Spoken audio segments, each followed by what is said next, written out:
আমি চ্যালেঞ্জ দিয়ে বললাম, লিখে রাখেন, বাংলাদেশের মানুষ চাঁদাবাজ, গুন্ডা, বদমাশ, ধর্ষক থেকে ভোট দেবে না।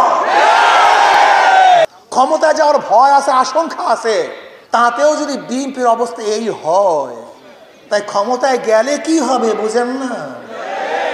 এই চাঁদাবাজরা যদি আবার ক্ষমতা আসে, দোকানদারি করতে পারবেন না, কেউ বাড়িঘর তুলতে পারবেন না, কোনো ব্যবসায়ীরা টাকা নিয়ে রাস্তায় নামতে পারবেন না। কিন্তু তুমি ভেবেছো এটা 90 দশক, এটা 80 দশক, 70 দশকের মানুষ, এটা ভেবেছো সেই 71, 69, 70, 81, 77, ভেবো না এটা 81 এবং 77, এটা 2025।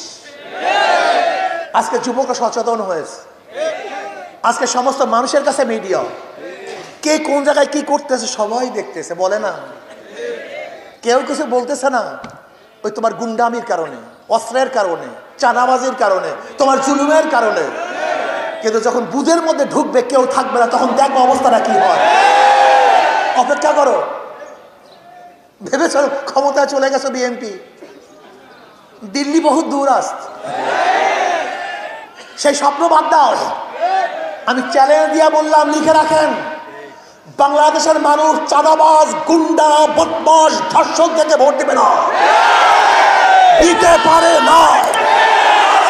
কোন জ্ঞানবান মানুষ, কোন জ্ঞানী, যাদের বিবেক আছে, বুদ্ধি আছে, চক্ষু আছে, তারা কোনো অবস্থাতেই নিজেকে ধ্বংসের মুখে ফেলে দিতে পারে না।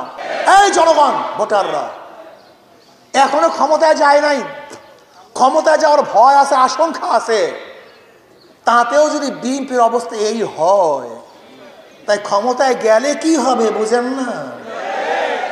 এখনো ভয় আছে যে চাঁদাবাজি করি, খুন করি, লুট করি, ধর্ষণ করি, অত্যাচার করি, অবিচার করি, তাহলে মানুষ ভোট দিবে না, ভয় আছে। এই ভয়কে উপেক্ষা করে যাই কাজ করতেছে, যখন ভয় থাকবে না, তোমাদেরকে মাছির মতো মনে করবে, মশার মতো মনে করবে, মানুষকে মানুষ মনে করবে না।